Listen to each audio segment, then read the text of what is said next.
So today I'm going to talk about the coffee enema, and I'm going to talk about this from my own personal experience because I did do the Gerson therapy, not the one for cancer patients. I didn't have cancer, but I did have something just as serious, and it's something that usually people who are diagnosed with it, the symptoms are off the charts. They're everywhere because modern medicine, we really don't even know what it is exactly. So I was told that I had lupus. But lupus, like so many things, just like Lyme disease and other things that are very complicated, the one patient is not the same as the other in many cases. We're all very different. And a good way of understanding how this happens is when we are talking about a degenerative disease that has to do with nutrition. This is where you get some really crazy symptoms. This has nothing to do with Lyme patients, for example, where we're talking about a parasite. That's a different story.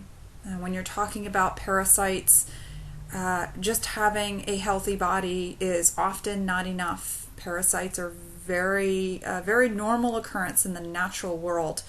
So unfortunately, Gerson therapy would help your body fight it better, but it's not going to cure something like that.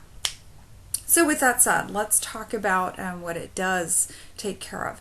Now let's think about anything that has to do with a nutritional deficiency. Scurvy is a perfect example of explaining how this happens. So in the case of scurvy, when people didn't know what was causing it, it seemed like this really crazy disease. You have the swelling of the tongue and just all these things put together that didn't make sense. And if you put a modern approach to this, you would say, well, let's give you something for the swelling, and well, let's give you something for the pain, and let's give you something for your appetite.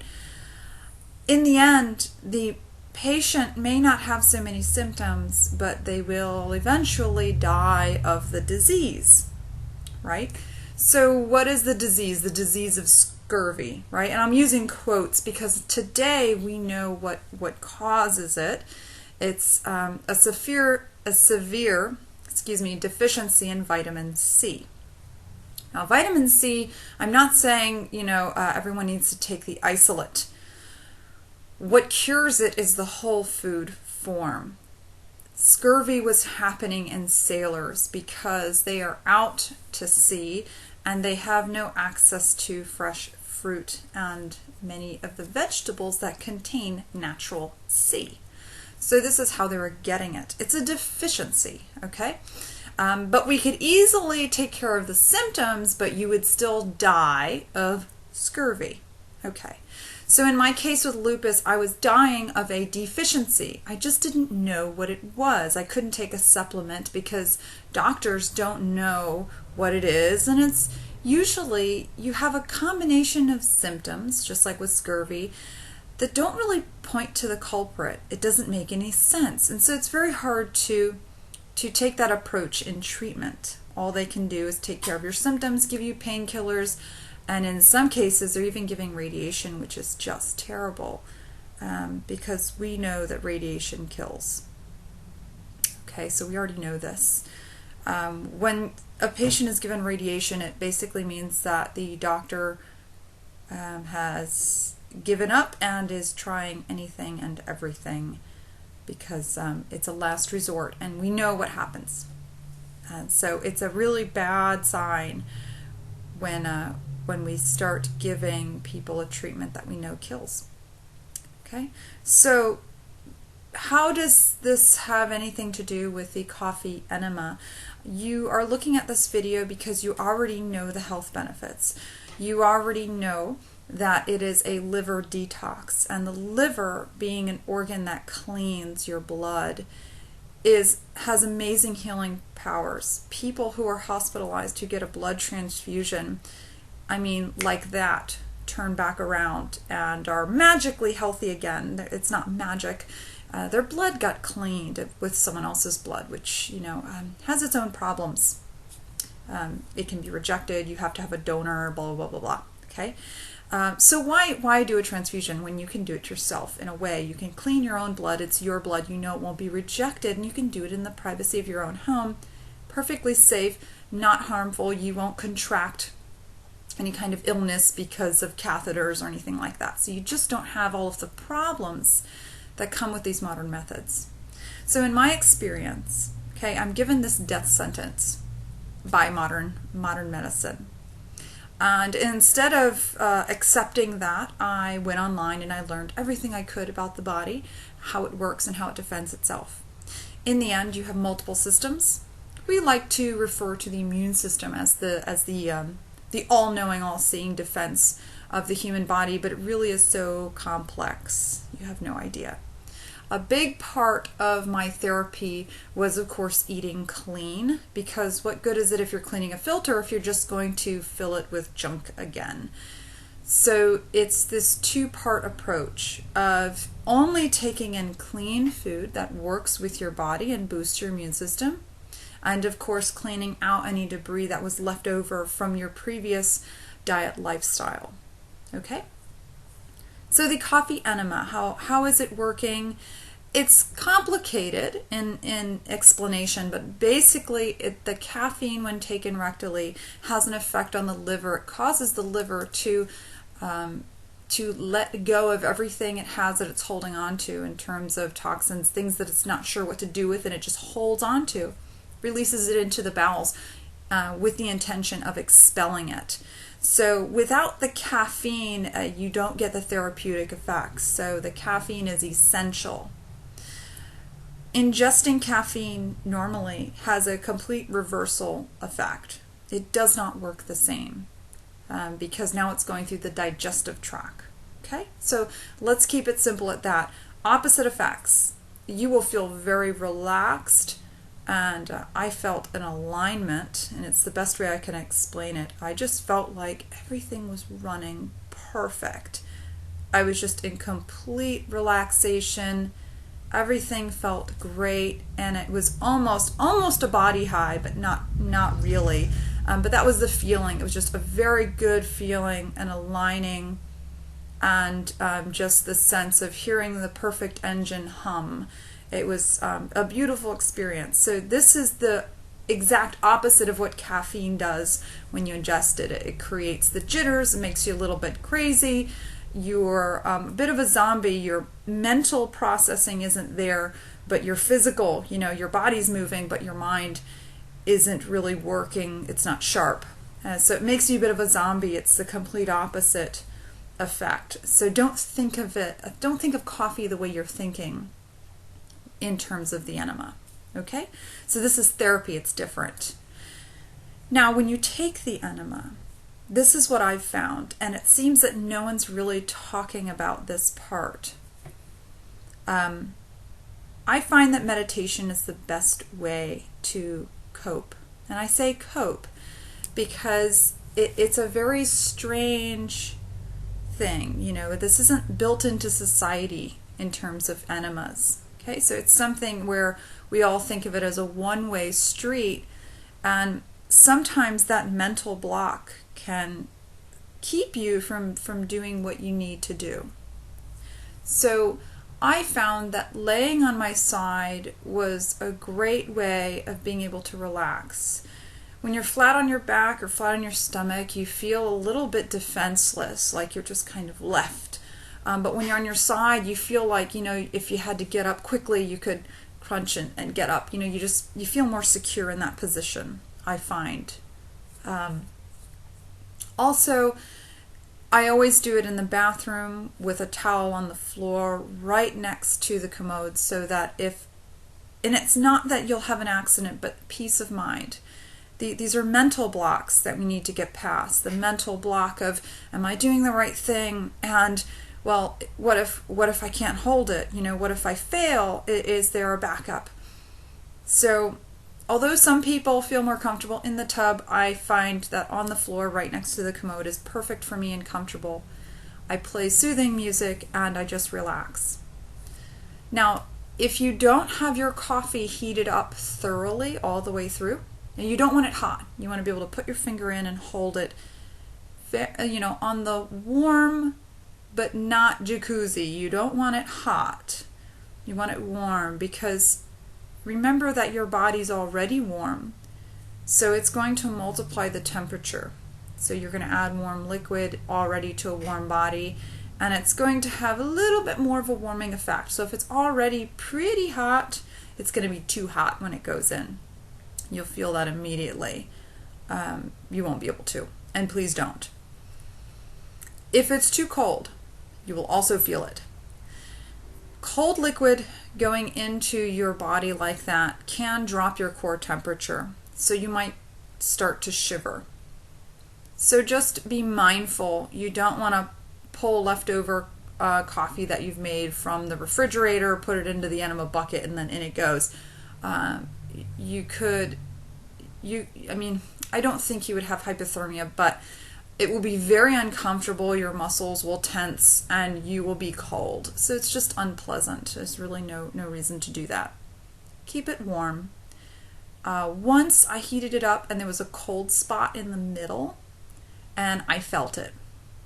So it's kind of fun sometimes, because you don't realize you are sensitive all the way through your tract. And I remember lying on my side, just relaxing and breathing, and you can feel that just like your esophagus when you swallow, your intestinal tract, the muscles have a rhythm, right? And so you're laying on your side, and when it gets that rhythm, you let the coffee enter slowly until you feel a rhythm, until it picks up. And then you can kind of let it enter, and it will feel like it's swallowing it.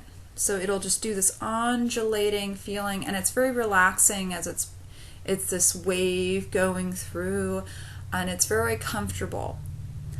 You may hit a spot that's uncomfortable if you get an air pocket, and an air pocket is uncomfortable. Everyone knows this. If you've ever had gas that got trapped into your intestinal tract, it spikes. It hits you in the side, in the gut, and you kind of go, ow, that kind of hurts. So remember that can happen. So when you have your tube of coffee, try to get as much air out of it as you can.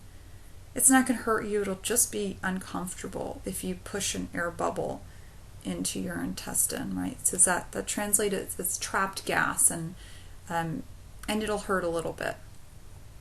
The best practice is to just do warm water first, so that you can clear out your intestines, and then do your coffee enema.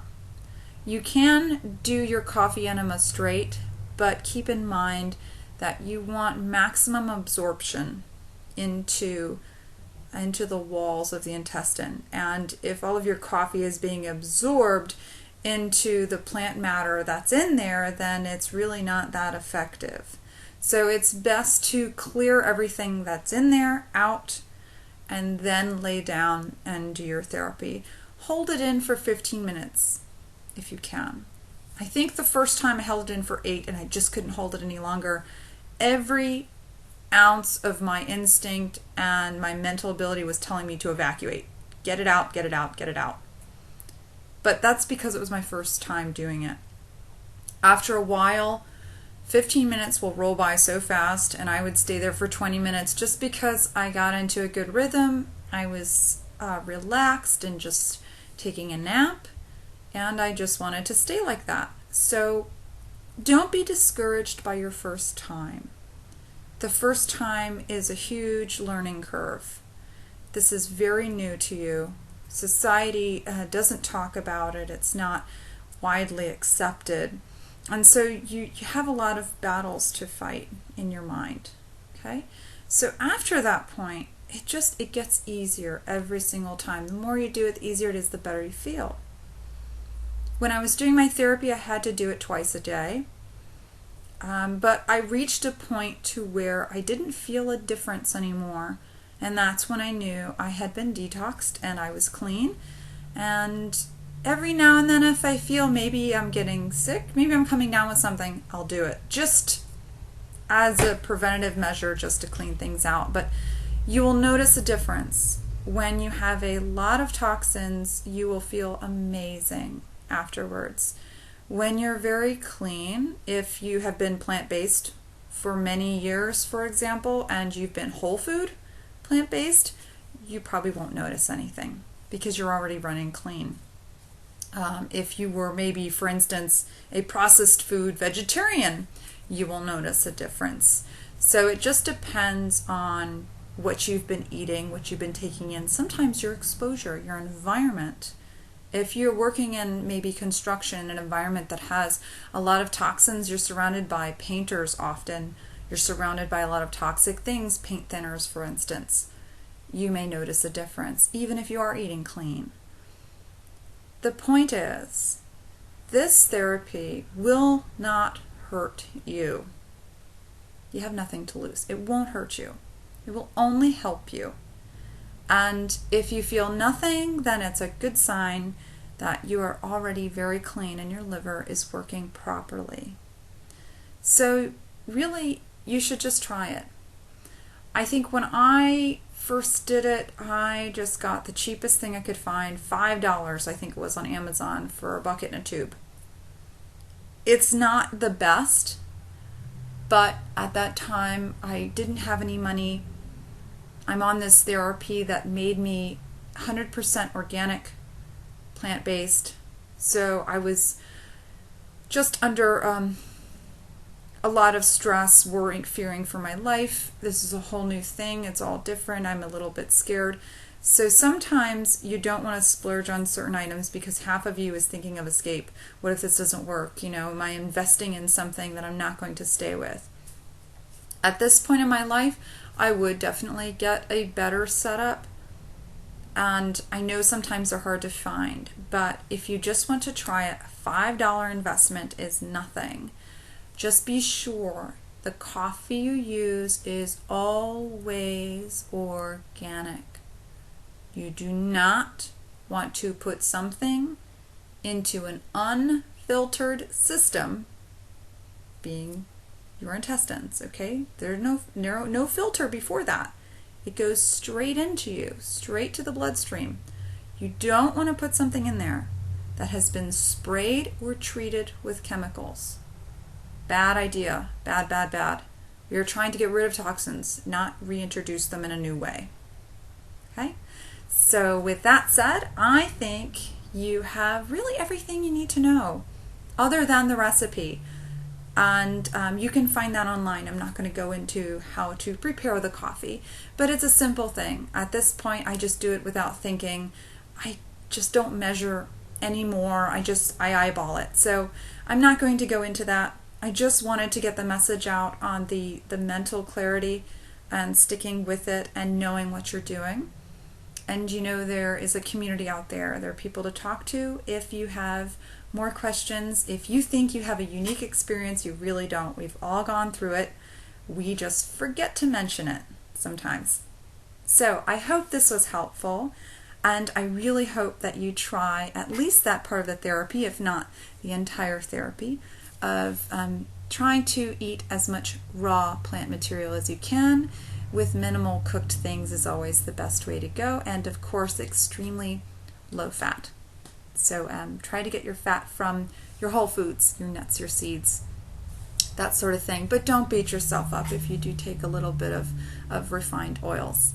And take care of yourself, and much love to you, and good luck.